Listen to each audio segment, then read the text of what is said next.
लोहानी से भिवानी की तरफ जा रहा था अपनी इसी गाड़ी में अकेला। रास्ते में बाबा मेरे को मिला, इसने मेरे को हाथ दिया। मैंने अकेला बाबा सोच के कि इसको लिफ्ट दे दूं, बैठा लिया। बैठाने के बाद आगे जाके इसने मेरे को उस डेरा जो है, डेरे से 100-200 मीटर आगे इसने मेरे को गाड़ी रोकने के लिए बोला। तो मैंने, भाई बाबा जी थे, मैंने अपनी जेब में 100 रुपये निकाल के इनका हाथ में दे दिए। यूँ मेरे तीनों बोलिया कौन से 100 रुपये? बोले तू बाबा ने थोड़ी देगा। इसने अपने जोड़े में तो 200 रुपये निकाले, इसने मेरे हाथ में रख दिए। मैं भगवान का दिया है कुछ है बाबा, मैंने 100 की जगह उसकी 500 रुपये वापस दिए।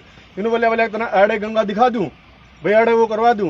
तो इसने वो 200 रुपये का जो नोट था जी, वो तो मेरे हाथ में था, और इसने वो जो 500 रुपये का नोट था वो ऐसे, मतलब बोले मेरी तरफ देख। मैंने इसकी तरफ देखा और इसने मेरे नोट ऐसे करके और अपने मेरे हाथ में कहा हाथ कर। मैंने ऐसा हाथ किया और उसमें कुछ बूंदे इसने पानी की टपकाई।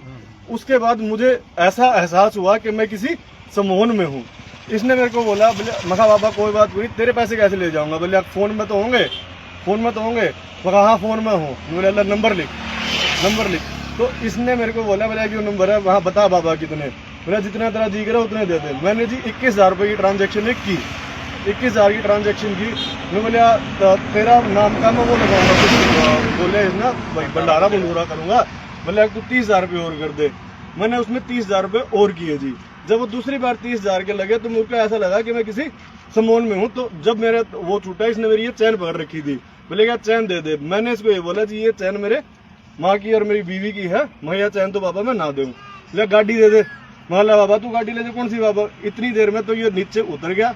उसके बाद मैं चला गया वहां से। थोड़ी देर आगे जाके मेरे को जब ऐसा एहसास हुआ कि मेरे साथ कोई धोखाधड़ी हुई, तो मैं कहा ठीक है, मैं उसको जानता नहीं पहचानता नहीं। वो नंबर जो जिस नंबर पे किए थे, मैंने 1-2 बार उस नंबर पे फोन किया, वो नंबर किसी ने उठाया।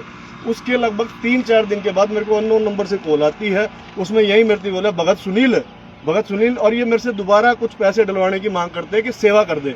तो मैंने कहा बाबा जी अब कुछ नहीं है, क्योंकि मेरा खुद पुलिस के साथ उठना बैठना है। तो उसमें उन्होंने बोला कि जब साथ में तेरे पास डिटेल नहीं है ना, तो ट्रांजैक्शन नंबर से तू कुछ नहीं कर सकता। अगर वो बंदा होता तो तू कंप्लेंट कर सकता। तो मैंने अपनी तरफ से तसल्ली कर ली। दोबारा सर जी चरखी दादरी से हिसार जा रहा था। बाय चांस इस रोड पे से जब मैं निकल रहा था तो यही बाबा मेरे को सड़क पे हाथ देता है। यही बाबा मैं सड़क से हाथ देता है। जैसे मैं गाड़ी बाद में लेके आता हूँ, मैंने मिल गया, मैं जैसे गाड़ी से उतरा, मैं बाबा कैसे, तो ये मेरे को देख के भाग लिया जी। मैंने इसका पीछा किया। बाकी सब मेरे ख्याल में जो चश्मदीद है उनको देखा।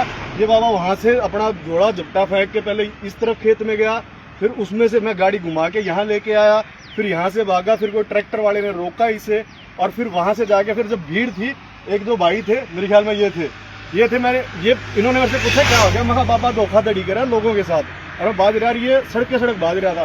फिर इन भाइयों ने, ये जो भाई साहब थे, चाहे 2 थे, इन्होंने इसको रोका। और रुके, इन्होंने मेरे से पूछा कि क्या हुई है। मैंने बोला जी इसके साथ बैठ के पुलिस में चलना है, मेरे को कुछ नहीं करना है। तब इन सभी भाइयों ने इसको रोका। तो मैंने बताया 112 नंबर पे फोन की, और अब हम 112 का वेट कर रहे हैं। किस्मत थी कि दोबारा बाय चांस भगवान ने मेरे को इससे दोबारा मिलाया है। नहीं आज तक ये पता कितनों को लूट चुके होंगे। ये ऐसे ऊपर करना बाबा जी एक बार, ये ऐसे है जो धर्म का है ना, धर्म का दुरुपयोग करते हैं। धर्म के नाम पे है ना, असली जो बाबा होता है, जो अपने कान पड़ा के भक्ति करता है ना, उनके ऊपर से विश्वास उठता है सिर्फ इन जैसे लोगों की वजह से। किसी भी धर्म का, जो ये धर्म का ओढ़ना पहन के घूमते हैं और लोगों को सम्मोहित विद्या से या अपने मंत्रोच्चारण से या किसी भी तरह के सम्मोहन से देते हैं, उनसे बचे। मैं इसका भुगत भोगी हूँ, आप भी इनसे बचे। किसी भी से अगर कोई धर्म का वो देता है तो उससे बचे।